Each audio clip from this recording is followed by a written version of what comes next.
Good morning, Teach Better family. It is 7 a.m. Eastern time here where I am. Mike, it's 7 where you're at too, right? Yes, it is. Yep. Yes. Time zones still work the same. Good.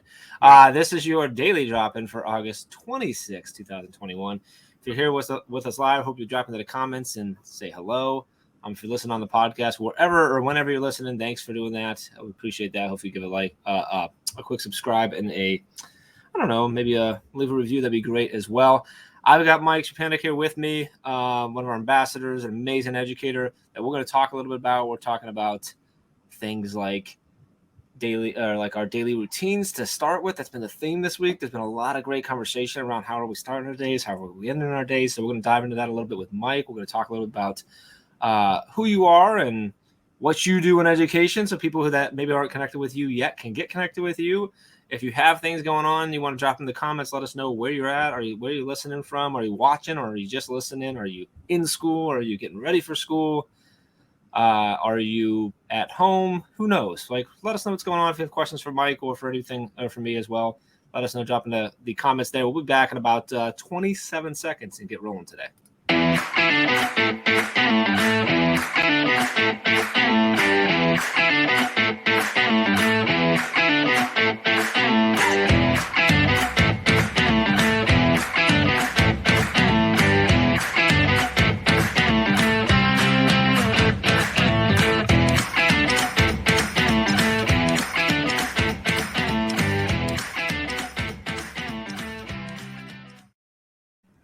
Well, good morning, Mike. How are you? I'm doing well. How about yourself? I'm wonderful. Are you? I'm sipping on coffee this morning. Do you do a drink in the morning? Is that coffee? Is it what do you got in there? It is coffee. It's the last bit of it. So what does that say? Express your elf. Express your elf. Nice, boy. I am suddenly in the Christmas spirit. We're both rocking the red. Yeah. I've got a Guiding Principles podcast. So shout out to Rob Breyer. Little love for Nice. Rob Breyer there. All right, so we got to do our traditional, I'll call it traditional, toast and cheers in the morning. So there's our cheers. If you're with us at home, that would be fantastic. I'd love to know what you are drinking this morning. If you are watching with us and if you got a drink, are you tea, coffee, whatever it is? I know we've had this conversation. I know Ray's gone through it, but I wasn't here for that one. So I'd love to see that in the comments as well. So let us know. Mike, before we get kind of diving into stuff, for anybody who might not be connected with you and isn't familiar with you, can you give us the rundown of who Mike is, where you at, what your role in education is, everything like that, how you connect with the team, all of that jazz? Yeah, absolutely. I mean, I am now going into year 26 of teaching. So biology out in Rochester, New York, little small town called Hilton. And it's like the northwest part of Rochester. Okay. And this year I've taken on, well, actually I should say last year I started becoming our 712 science program coordinator. So kind of across the district, 712 science. It's not like I'm still a teacher, and it's a weird kind of like position. It's not like an administration, or I'm a teacher. I'm like the liaison at best. Gotcha. I handle the budget, that kind of stuff. So, Gotcha. And that was fun last year with everything going on. I bet. I bet. So 26 years, biology, all 26. Yep. Got a little chemistry in there too. Okay. Same district, or have you been at a few, or same district? 26 in the same district. Wow. Yeah. That's awesome. That was a weird start too. I started in March. And I was like, pretty much fresh off my student teaching from the fall. Okay. They removed a teacher in December, like right before Christmas. Merry Christmas. And I applied for that job, but I didn't get it. But then the guy who did, it was a split between middle school, high school. Well, he developed some stress-related issues, and his doctor told him to cut down. So I came in, and at that point, I mean, kids are reading this going, we're chewing up teachers left and right, spitting them out, And it was funny because I caught wind of a bet that was going on, like how long would I would last? No kidding. And so who had 26 years? Anybody? Yeah. I think we can get them out of here in like under 27 years, guys. Like we can do this. I just remember coming in one day and I threw a 20 down and I said, who's taking the bets? I'm making it at the end of the year. Oh, Never heard anything after that, Oh, that's epic. I love So. that. Well, good morning to everyone who's watched. I appreciate you giving us a little insight into who Mike is. Karen's here. I see Ray's here. Megan, Danielle, good to see you. Kate is in the house. Kate, great to see you. Appreciate you joining us here. If you're not familiar, this is our daily drop-in, which is when we are live every morning, Monday, Tuesday, Wednesday, Thursday, and Friday. We are on Facebook, Twitter, Twitch, and YouTube here. So you can join us here live every Monday through Friday at 7 a.m. Eastern time, or catch it, replay. All of them are replayed on the Teach Better Talk podcast, just an hour or two after their lives. You can listen to us and get all of it, whether you're at the gym, on a bike ride, doing yard work, whatever it is, you can take it with you and enjoy it. So we appreciate you being here live. If you want to get into the conversation, definitely got to be here live. So got to drop in and join us one morning. There, Nomini, great to see you as well. Several Teach Better ambassadors here showing up for you. So Mike, tell me about that for a second, because you are an ambassador with us and you're rocking. I love that you got the 3/4. That's like one of my favorite things. Unfortunately, I don't know if you know, like that's pretty limited edition, because where we were getting those produced, like they cut it, like it's no longer available, so we can't have it. So only a few people have those. That's like one of my favorite things. I love that thing. So can you give us a quick, and then we're going to dive into a little bit about, we're going to talk about, we're going to get into some good news. We're going to get into some ideas around starting our day, ending our day, things of that nature. But I'm curious if you could kind of share your story of how you got connected with the team and then eventually became an ambassador with us. I think it first started being in the mastery chat, because I certainly at that time I used Twitter even more than I do now, and I was really into revamping how I grade, score, and everything, looking into mastery-based grading, into standards-based grading, and I started getting into the chats. Because mastery chat, that seems just perfect, Yeah. And then found out about the grid method, and I remember like a 6 a.m. call to Ray one morning. I'm like, I can't believe she's offering this, It's like, and so it was just, from there, I was like diving deeper and deeper into what you guys do. And when the offer came up for the ambassador the first time, I missed, when it was open for like what, 5 hours, and you had to shut it down. I don't even know if it made it 5 hours, but yeah. Yeah. So I missed that, and then I definitely was prepared for the second one because I wanted to get it. Now the second time we opened up a little bit longer, we're like, well, that was a little crazy last time. So so that's awesome. I'm so glad. And so you run the grid method in your classroom? I have here and there. Okay. I more often than not over the last 5 years, I would say. Okay. It kind of depends on the unit still too. Sure, and we have a lot of teachers that's how they utilize it, so that's good. Right, love it. I see Jeffrey Prickett's in the house, and I want to note, like Ray's commented as well, because you were talking about the story there, but like that's just the stuff that she does. She's like, yeah, sure, I'll take a 6 a.m. call, which by the way is 5 a.m. for her. So like, you know what I mean? So that's just how it is. So today she's out visiting folks and taking donuts places, I think. So that's also what she does. So so I want to get into one of the things that we do here that I love is that we do our we get into good news of the day. I'm going to get there really quick, and we're going to take some questions from the brainstorm bank as well. But before that, I'm curious, because we this whole week has been talking about how we start in our routines, how do we start and end our routine. So like we're up fairly early. I mean, you've probably been up every day like this, being educated, but this is a little different than your normal morning routine, obviously, because you're here with me. Right. What did you do today and the time when you woke up, between when you woke up and when I sent you the link and you jumped in today? What's that look like for Mike? Yeah. Well, I'm still on summer vacation. Oh, you haven't started back yet? Okay. No, we haven't started back. So then it looks completely different than what it's about to as well. Right. Exactly. So yesterday at this time, were you still sleeping in? No. Okay. So you're all I love the morning because I have twin 8-year-old boys. Gotcha. And I'm the one that gets up probably about 3 hours before anyone else does, and that's my time. It's dad time. Yeah. So I meditate once in a while, but that is not always my routine. But I'm definitely getting things done that kind of need quiet to do. So Gosh, is that reading, writing? Is it, you said occasionally meditating, or is it sometimes just like chilling in a dark room?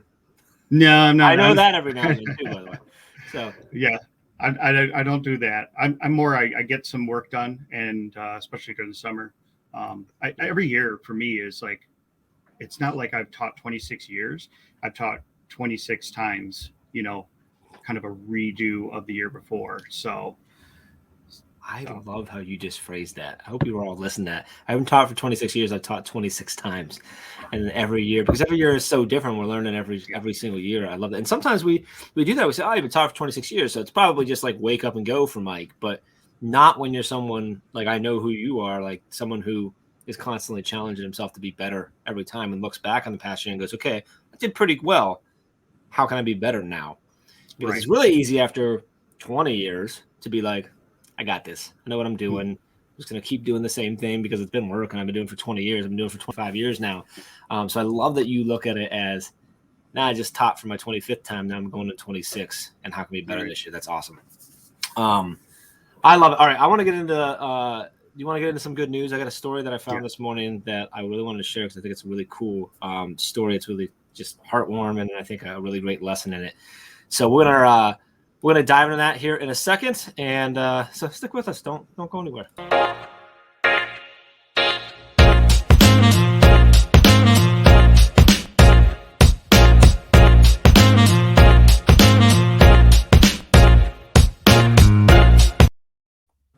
I love that music. I'm not on here every day like Ray, so I'm like dancing and stuff. I'm gonna be Ray, so I'm gonna pull up my phone like Ray. I'm trying my best to be Ray this morning. So I'm pulling up my phone like Ray does.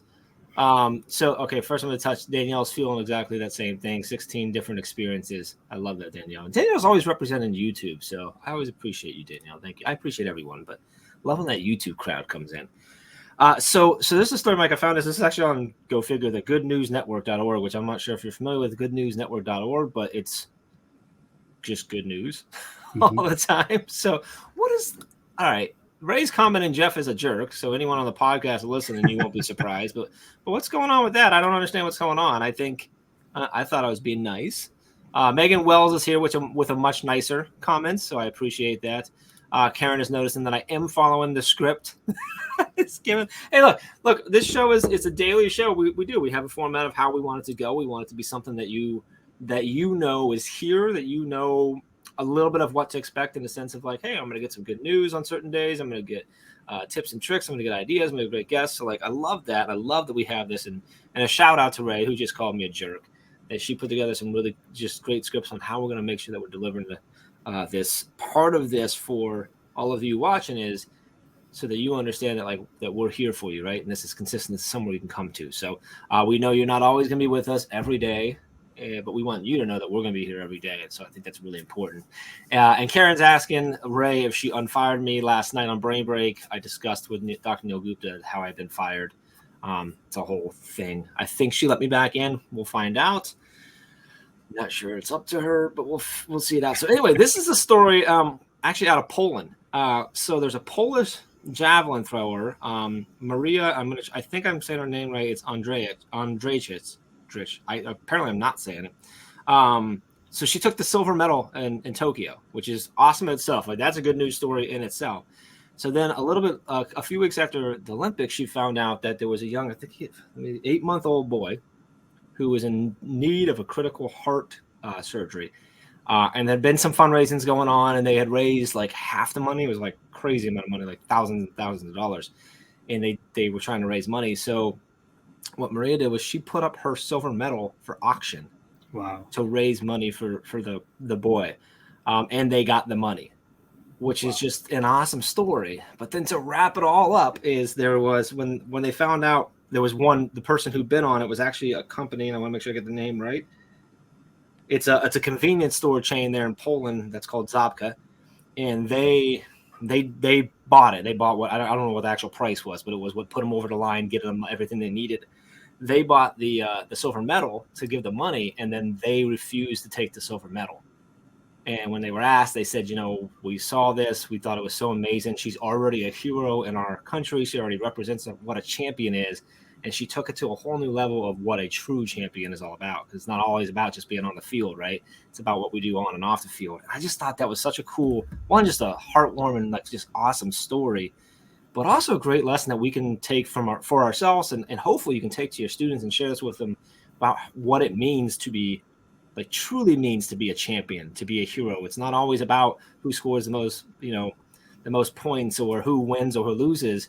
There's a lot more to it, right? And I think one of the most powerful things about student athletes and athletics in schools is we're not just teaching them how to compete and how to win and how to, kick field goals, throw passes, shoot goals, whatever, run fast, whatever it is.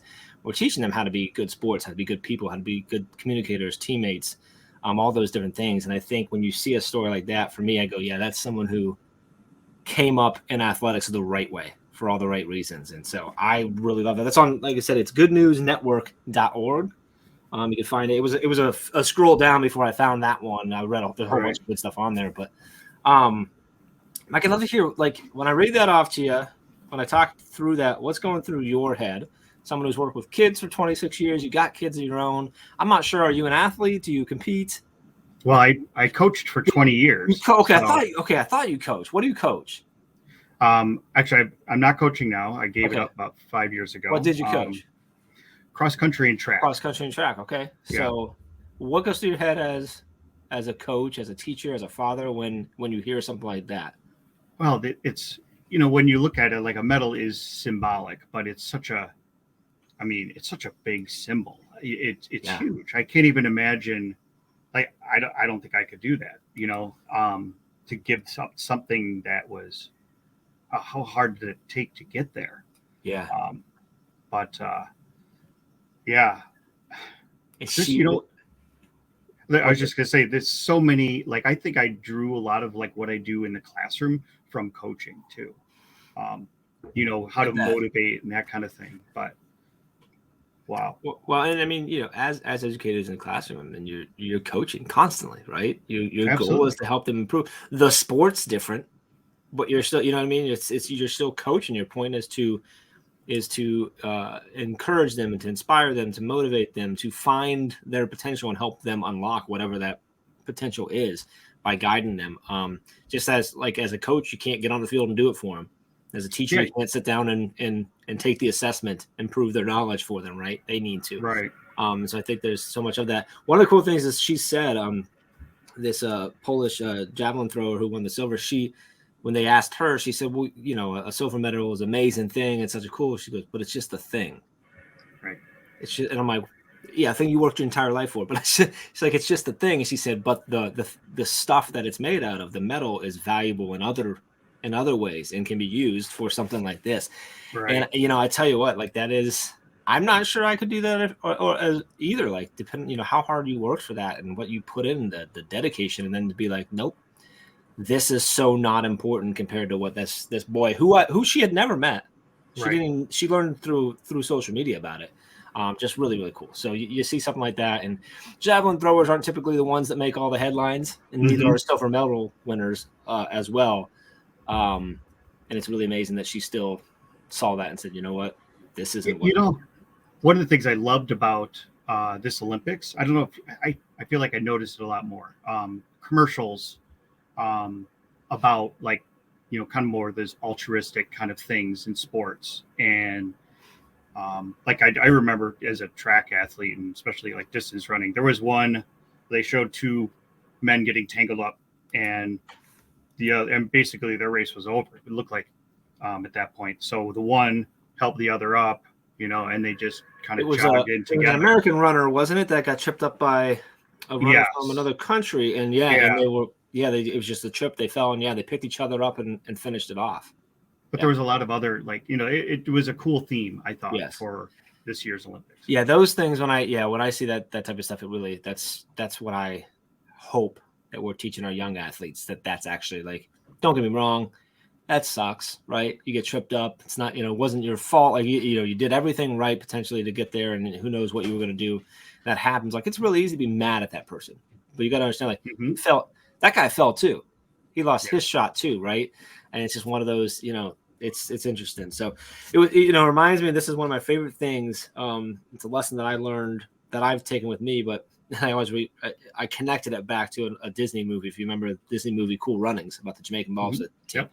And there's a scene where Coach Irv is talking to Reese about, they're going out and Reese is not going to go. And he said he wants to ask Coach a question. The coach had been banned because he had hid weights in his sled and got caught cheating. So he lost 2 gold medals. And he wanted to ask Coach, like, why? And so he gave him permission. He said, you had it all. Why would that? And he said, I made winning my whole life. And when you do that, you have to win. And you forget what it's about. And he said, but you had it all. You had the gold. You had 2 gold medals. And he said, yeah. He said, a gold medal is a really great thing, but if you're not enough without it, you'll never be enough with it. Right. And so that's where I think about this. This Maria. I'm not going to butcher her last name. This Polish javelin thrower who realized that she's enough without that medal. Mm-hmm. She's always got it, right? Her name's still there, but like she doesn't need that. And she said that's actually what she said. She said it could do a lot more good here than sitting on a shelf collecting dust, right? So she recognized that this symbol that I could wear around and let everyone know is not actually what it was about, right? Mm-hmm. She's enough without, and I think that's such a cool thing. I've taken that in my life as like, if you're not enough without success, you'll never be enough with it. You have to love you first before any of that stuff's gonna do anything for you. Yeah. Now, a silver medal might help me love myself more, but that's a whole other story. Good morning, Andrew. Good to see you. Andrew's really excited about the Cool Running story. So I'm excited that you're excited there. Sorry, Mike. I want to dive in now. We're going to flip. I want to get into our brainstorm bank, get into some questions. I want to try to dive into your process for how you get yourself going in the morning. And I love that you're still in summer because I want to talk about it in summer and then what changes or doesn't change when you get into teaching mode. And then also about how we end our day. What do we do at the end? How do we wrap up and prepare ourselves for the next day? So stick around. We're going to be back here in about another 20-something seconds. I'm not sure how long this one is. We'll find out.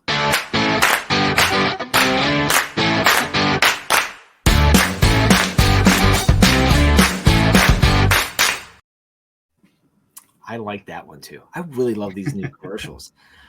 So this is if you go to teachbetter.com/brainstorm bank, you can drop in questions and let us know what is on your mind, what questions you want us to tackle, what ideas are you trying to figure out, and we'll talk about them here live. Obviously, if you're with us here live, either on Facebook, YouTube, Twitter, or Twitch, you can drop it into the comments. Let us know what questions you have. As we get talking, obviously, questions might pop up as well. If you're listening on the podcast, on Teach Better Talk podcast, where the audio from every one of these Monday through Friday daily drop-ins goes, you can always shoot us a message on any kind of social media. We're at Teach Better Team, or drop into teachbetter.com/brainstorm bank and drop your question in there, and we'll do our best to get to that. So this week is all about getting started the right way, and then the right way and stuff. So we talked a little bit about, you have some downtime prior to everyone else waking up. You're an early riser, which, by the way, you said like you get up like 3 hours before everyone, right? Is that what you said? So I would need to get up at like 3 a.m. to do that because my daughter, who's just turned 7, is always up early. This morning I'm like out there, I'm like getting my cup of coffee. I'm up early. I turn around, I'm like, she's like right there, like just standing there like some creepy kid in a horror movie. Don't tell her I said that. So is it the same when you're into school? So in a couple of weeks when you're into school, is it the same thing? Is your routine the same? Does anything change? Other than obviously at some point you go to school, but like right. I would say it's pretty close. Okay. The only difference might be like a little more attention to what's coming for the school day. Okay. What does that look like for you when you talk about like attention to? Is that just pulling out whatever your planning materials are and thinking through, or are you going through a specific process, or how is that for you? I don't know if I have a specific process other than I do jump on my computer pretty early in the morning, and I kind of go through what, say kids have turned things in on Google Classroom or something like that. I might look through that, or if I know I wanted to tweak something and I didn't get the chance to, I do better in the morning than I do at the end of the day. Like for me, at the end of the day, it's like, I'm done. I need to step back from things. Gotcha. So for me, I wake up, I'm like, okay, let's go. Let's get it going. And kind of just what I do.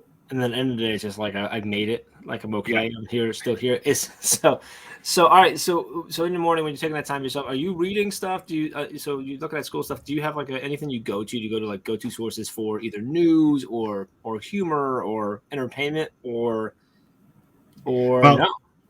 I'm a huge Bills fan, so one of the things Okay. I love to do is read up on what's going on with my team, and then I'm also avid fantasy football player, so I also Okay. try to look up some stuff about some potential players or whatever like that I might pick up.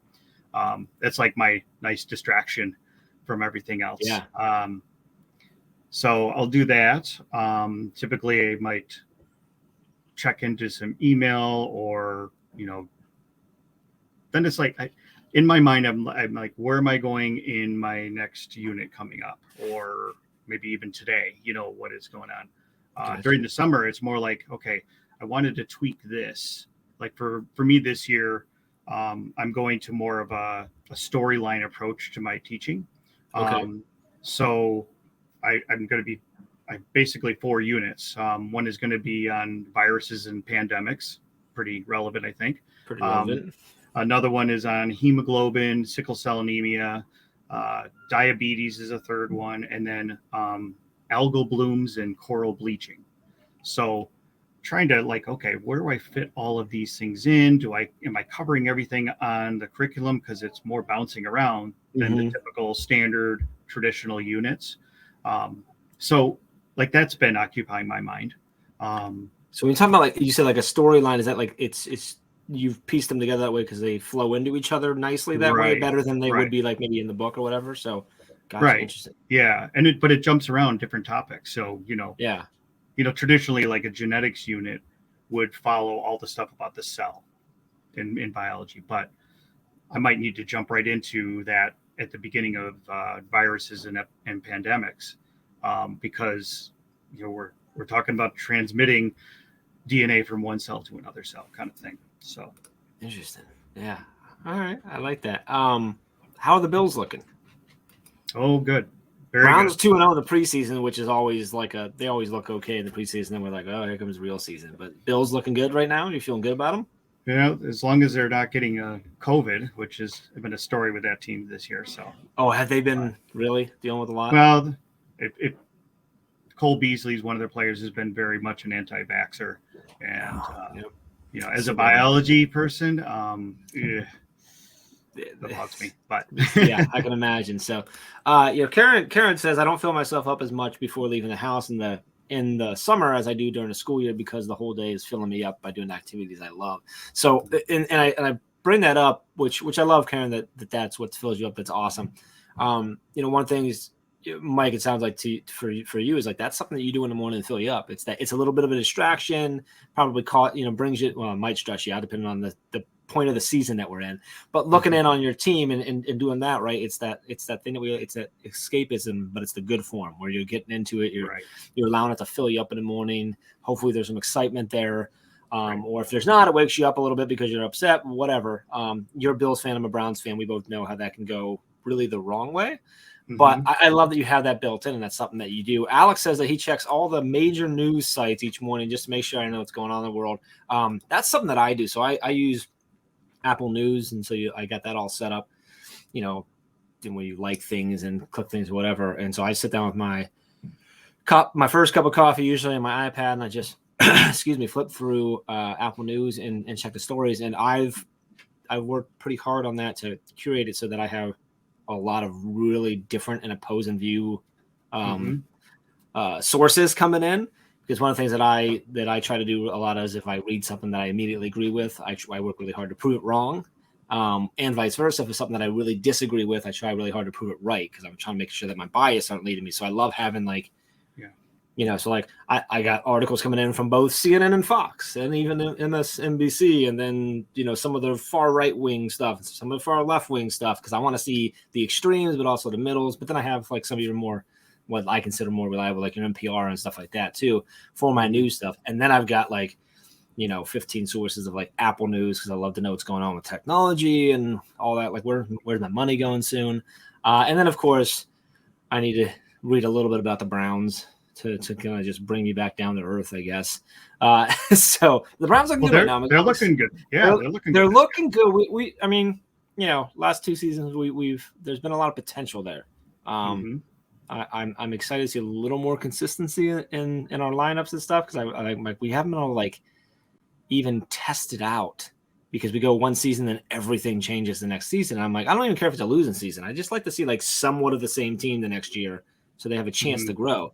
And so we'll see. We'll see what happens. You know, it's such a fickle thing because you can look great and then one or two guys get hurt and everything changes, or you know what I mean? There's so much that can change so quickly. Yeah. So it's really I love it's fun though. I don't get into the fantasy. Do you do like a full leagues and everything, or I am only in one. I know one some league, people. Okay. Some people are like in. Is it like an like crazy. Is it intense? Do you guys like get together and like do the draft, or is it just kind of like more chill? Yeah, we do. We do the draft. But you do like a draft party, like yeah. Okay, yeah, we actually had it a couple days ago. Now here's the funny thing. I'm usually like really ready, prepared, and it was Tuesday night, and I got a text about 6:15 saying, "Hey, you okay?" And I'm like, "Yeah." It was from someone in my league, and I don't normally hear from him.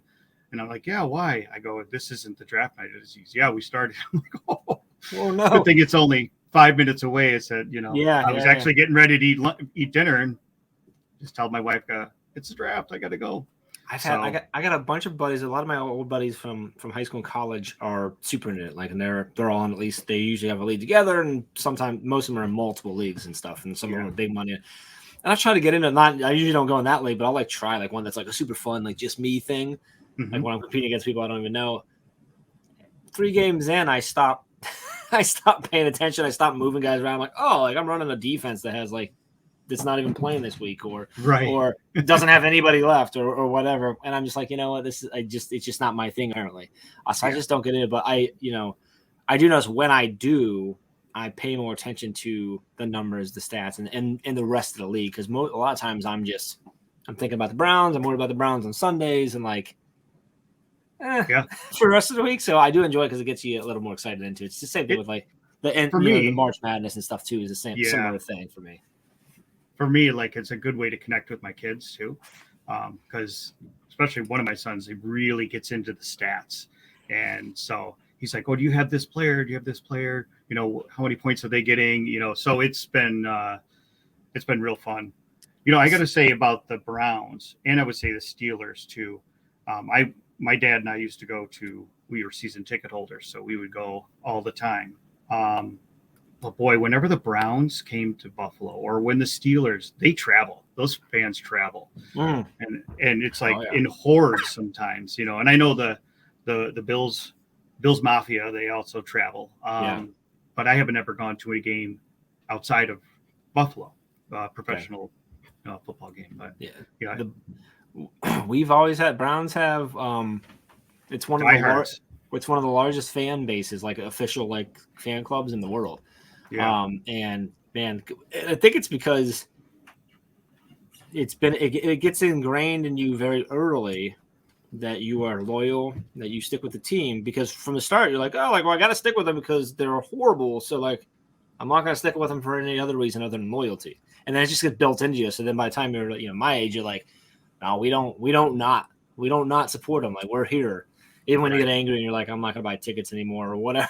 But like, it's just one of those things, and it really holds. Where there's a lot of other teams where you see people like they win the Super Bowl and then suddenly everyone loves them. I'm like, well, okay, well that's of course, and that's fine. There's nothing, whatever, but not here in Cleveland. So it'll be interesting to see where we go. But yeah, I love traveling. So, I love that our fan base travels so well, and it's a blast to go to the games. I mean, it's such a fun time. I haven't been to one for a few years, but who was it that mentioned Nikki? Nikki mentioned being a Browns fan sounds a lot like being a Sabres fan. Are you a Sabres fan?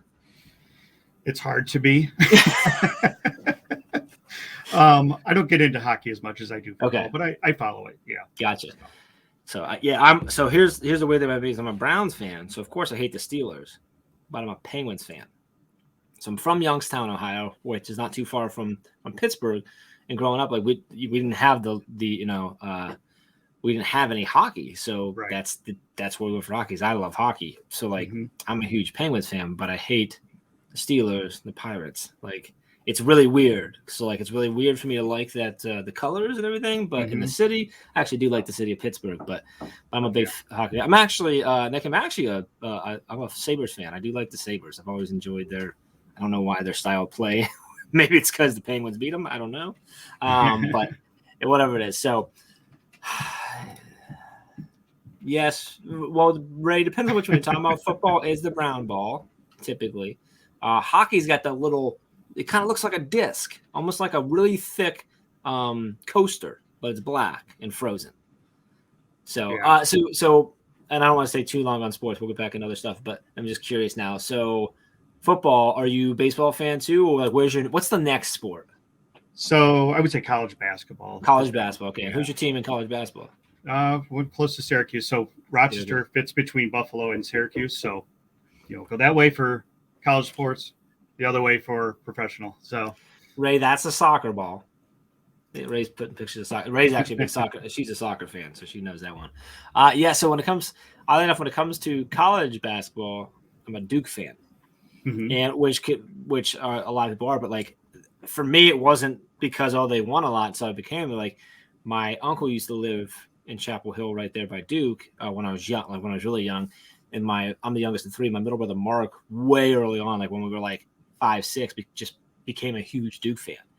And so I've been a Duke fan my entire life, not even realizing that that doesn't make any sense because I'm in Ohio. But so we've been a huge Duke fan. I remember we were down there for the Christian Laettner shot with the win and everything like that. So my brother's got an office at home that is basically just Duke stuff. It's not really an office. Like it's got a desk, but I think it's just all kinds of stuff. But yeah, so we're Duke fans here. So anyway. Moving on. So I'm looking at we got a lot of comments coming in here. Megan says, I always say that the Dallas Cowboys will break your heart. I'd imagine your teams do too. Yeah. I think no matter where you're at, that's always the case if you love a team or whatever. But like, I'm just not okay putting the Dallas Cowboys at the same level of like the Bills or the Browns. I just don't feel like Cowboys fans know the same thing. There was like a decade where you were literally, and you're still called America's team. Like, and I'm like, says who? Anyway, Megan, we're gonna have to butt heads on that. Yeah. So you still got green hearts.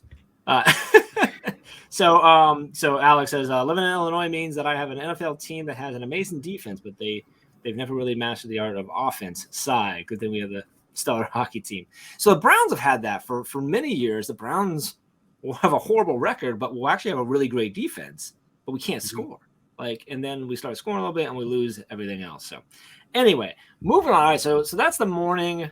We get jazzed up. We're broken down from our Bills Mafia information and stuff. You mentioned that like your end of the day is much different, isn't as like it's more like you're just done. What does that look like? I'd love to hear. What does it look like from like when school day is over and you're going home? Like, is that when it's like you just go home and crash, or like do you have any sort of process for? Do you plan the next day before you close the books for the day, or is that something, or is that just done in the morning, or is that what does that look like for you? So being in the same district that my kids go to, my wife teaches quite a distance away. So we're both teachers. I'm the one who drops off and picks up the kids every day. So, but they're taking the bus now. So, I get to go home and just make sure that I'm there before, which is honestly really good for me, because I could at school, I could stay and continue to do work. And, it just, when you start getting into something, you get in the weeds a little bit. It's hard to get out, but I got a time. I have to go. And so that's really great because it's a built-in sort of system and barrier for you of like, hey, school's done because I have responsibilities. I have this thing. I get to go see my kids now and get them and stuff. So, yeah. So after that, like school's done for the day. Like you're not thinking about it. Like I don't. In family mode. I have tried. But it's just I don't have the same motivation. I don't know what it is. It wasn't always that way, but I would say the last 10 years. Yeah. I mean, maybe it's because I have kids, and I'm more enjoying spending time. And they're still at that age where they want to spend time with dad. Yep. They're not out other places and stuff. So and I'm trying to soak it up. And that makes a lot of sense. You're in a different spot too. You've also been teaching for a long time, and I know that you're teaching. It's every year, but you do have a lot of experience on your belt. Where I'm sure you still get the nerves in the sense of like you're anxious, you're excited, but you're probably less worried about, do I know what I'm doing? Am I going to be okay? Right. Mm-hmm. So you don't have that stress, but also you have this built-in kind of turn off switch of having to go get the kids. And like you just said, like it's when you got kids and you're starting to realize, so you said they're 8. Yep. So I got a 7-year-old and 9-year-old, and so I'm starting to have this moment of realization. I'm like, oh, like we're not that far away from when they're going to stop wanting to hang out with dad and Right. to cut on the couch. Like that's going to end like I don't know when, but like sometime. Like we're closer to that than we are to when they were a baby at this point. And I feel you like where it starts being like, oh, like that's something that I need. Like that's really important for me to be able to do the other things that I have to do. And all the prep in the world for tomorrow doesn't really work if I'm not taking that time to make sure that I'm whole, right? And that my cup is filled, however you want to say that. So, what about your night? Like so you do your family thing and stuff like that. Any kind of nighttime routine for you, like just not necessarily related to school, just in general for you to have a good night? Are you a reader at night? Are you binging some Netflix, or are you just oh, I'm tired, I'll go to bed? Like, yeah, I mean, I'll binge some Netflix for sure. I when I do my reading is more during the day. okay, So if I have during school year, if I have some time where I don't have something pressing, I might read a little bit. Um, During the summer, I got a time where I can go outside and just relax yeah, on the deck. That's my favorite place. That's my happy place. Sit out in our deck. We got a very I wouldn't say wooded, but we have a lot of trees in the back, okay, so it's shaded as well. So, um, but at the end of the day, it's as we're winding down, it's still based on the kids, getting them sure, ready, for for bed and everything like that. They still need help with that. They still enjoy, reading at night. yep. So we'll do that, and then it's getting close to 9 o'clock at that point, and if you're getting up at 4 to 5 in the morning, You need to go to bed. there's not much left in your day. Yeah. That's true. Yeah. So, yeah, and that's something that we've shared. That's actually something that I like back in the school has been really helpful for me is that we're getting the kids to bed earlier. So make sure that they're getting a good night's sleep and stuff like that, which is allowing me to get to bed earlier, which I struggle with all the time. So it's been good to get into that routine. It does, when the school year comes around, you get some of these automatic structures that have to be put in place. And it's really good obviously it's needed for the kids in their school and stuff, but it's really good for us as parents because these things get put in, right? So it's like, all right, like every night's the same, Sunday night through Thursday night, Friday nights when, the party kicks on or whatever. But those 5 nights of we gotta make sure that we're eating at the right time. We're getting to bed early. We're getting everything done. And so far it's working really well for us. So now Ray mentioned something about getting back to like having a good end of the day routine where you dive into sports. Do you do that at night? Do you torture yourself at night too by checking in on the Bills, or Not so much. That's just the morning thing? Yeah. Okay, And the evening, the afternoon is more kind of a go with the flow, gotcha. with those built-in check marks, along the way. When my wife gets home from work, we usually will talk about what that would be the only time I guess I would say we are talking about work is pretty much getting ready for dinner or into dinner. We'll be talking about that kind of stuff. How did your day go? How did your day go? Yeah, stuff like that. So, and you said she teaches as well. Yep. What is Teaches she? middle school social studies. Same district, or are you in separate districts? No, she's got a 40-minute drive every day. Okay. Oh, okay. So you got the drive. So then you get to kind of share the stories from the different districts where things should be very similar, but are probably very different a lot of times. They are very different. Yeah. It's amazing. Well, not only the age group. I mean, middle school. Sure. People that teach middle school are special people. Yes. And then the district policies and stuff. It's always an interesting comparison between the two. So. Has it been really different this past year? I mean, because what I've noticed with everything with the pandemic, like, I mean, literally district to district, like a couple miles apart, and it is like it's like it's like they're living in a different world on either side. Has that been with you and your wife's district? I mean, just like is it extreme differences or just there's some pretty big things? The past year there were some pretty big differences. I mean, we did the hybrid mode, so we have 2 different cohorts. They didn't. They did all in person, but they also had a virtual group. So you're either all virtual or all in person. And that's how our school did it. Yeah, and they had the kind of like shower curtain dividers between kids and that kind of stuff, which that's a whole nother all the issues that came with that. Kids poking holes through and stuff like that. She had not being able to see the screen because the clear shower curtains still get dirty, and so it was. And then on my side, it's like I have to cut down the amount of stuff we're going to do in class because I see them half the amount of time that I would have before. Yeah.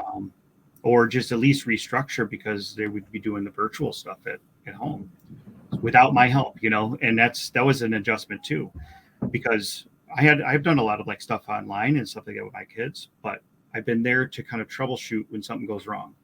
Yeah, it's a different level of and viewpoint and different strategies of that coaching that you, because you can't just lean over his shoulder now, right? It's a different thing. Yeah. So now, are you back this year? Are you going back? Are you full in person? We are. Yeah. Okay. Yeah. Gotcha. Okay. So it's got to be exciting to that's one that we talked about. I was talking about that last night with Neil Gupta about I've just really enjoyed how excited teachers are, and just seeing they're like, I don't care whether there's masks, whether there's that, whatever, like we'll do what we need to do. I'm just excited to be back in schools with kids. Right. And I think kids are in the same thing where they might not love school and the work, but they love the idea of getting back into, or a lot of kids, not all kids, but a lot of kids. My kids were super excited to get back just to be able to like be in a room with other kids and stuff like that. And they're like, we'll do, they'll wear masks and it is what it is, but they love that. We had a kind of like open house, not really open house. Let me rephrase that. The ninth grade orientation yesterday. Okay. And so my role was to be actually in the hallway and directive traffic, but there was, most of the teachers were in a classroom with a small group of kids kind of going through things. And I heard from a bunch of teachers that the students' biggest fear this year is going back to hybrid or virtual. Like they want to be there in person. So, which is cool that they want that too, Yeah. And I think that's, it's been interesting to see, the kids that virtual worked for, that would, and still want to be back, and the kids that they actually realize that this is something that they actually enjoy, right? And it takes a while to get there. So one of the few silver linings is that maybe kids realize that they actually do like this because there's a lot more to schools than just the work they have to do and stuff. So right. So yeah, Andrea's commented that she had a school, she had kids last year who quote unquote hated school. Say that they couldn't wait to get back in the classroom. Yes, I mean their friends are there. That's their social time, right? I mean that's part of it. I miss that, man. I'm 20 something years out, and I'm like, man, I'd go back in a second. That was a blast in school. All right, so I'd love to hear if you're in the comments, if you're still with us here, and some of you chimed in. I'd love to hear what you're doing at the end of your day. What are some of the things that you do to wrap up your day? One of the things that I do, and we talked about this on Monday, is that I don't do this every day, but I try to do it every day because you know how it is. Sometimes you just don't, but I go through and figure out what's on schedule for tomorrow. I figure out what my focuses are tomorrow, making sure that like we have a task organizer, a project management system that we use. So I make sure everything's moved as it needs to be and stuff like that. Because for me, I'm working really hard on being able to have that shut off time of, okay, it's done. I know tomorrow's set. I know what it looks like. I know my meetings. I know all the things. Like now I'm into not thinking about work time. And so I need that piece. I do have the kids getting home, but like we have grandmas stopping over. And so I don't come up right when the kids are home. I have a little bit of time. So I have to, I put myself in that system in place. I think it's really important to have some sort of system boundary, something that gives you that permission and notification that it's time to turn off work. And if you can have it and it's a built-in because of the way the kids need picked up and stuff, that's awesome. If not, I encourage you to figure out what yours is. What is it that you can do? Sometimes it's simple. For me, it's like the moment where I'm all set and I get to click this little lock button on my keyboard that shuts my computer down. I'm like, okay, I'm done. Nice. Yeah. My phone, don't get me wrong, I still have my phone for emergency because I got a team of a lot of educators who do a lot of work in evenings and stuff like that. So like I'm available, but I'm done like sitting down and working. I think it's really important to have that, whatever that looks like for you, have that end of day routine. And then I also encourage like have a, we talk about like with kids and sometimes, it's easier. I think it's easier to get into that nighttime routine, especially if your kids are still where it's revolving around them. If you don't have kids, sometimes it can be a little harder. It's a little easier to kind of like not have that structure because it's not being, I don't want to say forced, but encouraged, forced, right? So I encourage you to find what is the end of the day, like literally end of the day routine of how you get yourself calmed down, ready for a good night's sleep, whatever that is, whether that's doing some sort of journal and reflection, or if it's some sort of escapism or distraction or just something to fill you up and get ready to do that. I encourage you to do that. So Alex is chiming in here that his workday ends with me jotting down notes about projects I want to start the next morning, tidying my desk, and locking the door behind me. So I love that, Alex. That physical action of locking the door, like, shuts your day down, which I love. So he says, yeah, he still checks his emails that pop up on his phone in case anything's urgent, but 90% of the emails after work can wait. And Alex, that's, we have to recognize that sometimes we're in positions where we do have to do things like that. Alex supports all the teachers in his district, right? And so sometimes you have to, but knowing that, okay, but I'm done, I locked the door, work's done. I think that's really important. And it's same sort of, at the end where it's like, okay, the day's done. So I'm sitting down, whether that's sitting down to, maybe have a cup of tea at night or whatever, or a glass of wine, or this is when I sit down and I watch some Netflix because that's my day. That's my turn off. So I think that's really important to have. So I love that. Andrea says that lately I've been falling into bed before I do any of my routines. I need to get back into it. Or maybe your routine needs to shift a little bit, Andrea, so that you can just fall into bed whenever that's happening. Because you got a lot going on there with the babies. I think that's important to give yourself that grace and understand that, like, if your routine is different than it was, or than you think it should be, sometimes that's because you need to get back to it and you've allowed yourself to be too relaxed. But also times that might be life telling you that your routine needs to be adjusted a little bit. And I think it's really important for us to understand that that's okay. My morning routine has changed a lot. It used to be get up, work out, like specifically write and organize and stuff. Now it's like I set that 30 minutes at least. A lot of times it's an hour of I'm drinking my coffee, I'm reading some stories. I'm not doing anything necessarily productive. I'm taking a little bit of me time to relax. Sometimes I got a kid that jumps next to me and that's great and everything. And then usually a walk with the dog. And so for me, that was changing. And it was hard because a while I got off my routine. I was beating myself up saying I set this routine up. I did calendar blocking. I got it. It was working so great. And now I'm not doing it. And you're horrible for not doing it. You're being lazy. You're letting yourself. And I'm like, whoa, this isn't good. Like, this doesn't help me at all. And so I had to reflect and kind of give myself grace and say, yeah, but things have changed. Did that change with kids for you? No, actually, I got into my morning routines with my kids. So, I had my early routine when I was getting up early and working out and stuff. That it actually changed with injury to when I wasn't running as well. So I had a different, like, I wasn't getting up for the same reason anymore because I was trying to repair my injury or feeling bad about my injury or whatever. And it was just a rough year and a half of going through a lot of that and stuff. And then I just struggled for a long time to get back into any kind of routine because I wanted to get back into the same routine and I couldn't. Now, there's a million reasons why I couldn't. It very well could be laziness. I don't know. But it doesn't, for me, it didn't matter. That wasn't helping. So I had to figure out and give myself permission to be like, hey, it's okay if it changes a little bit. Do what's right for you right now. And that's what's helped me. And because of that, I'm actually now getting up earlier and earlier, which I'm going, oh, that's going to lead me back to that if I want that. And so I think it's and this is the same thing with goals. And we're only about 7 minutes out, so I don't want to go too far into this too, because it can go. But when you're setting goals and setting things out, it's okay to change that stuff. Yeah.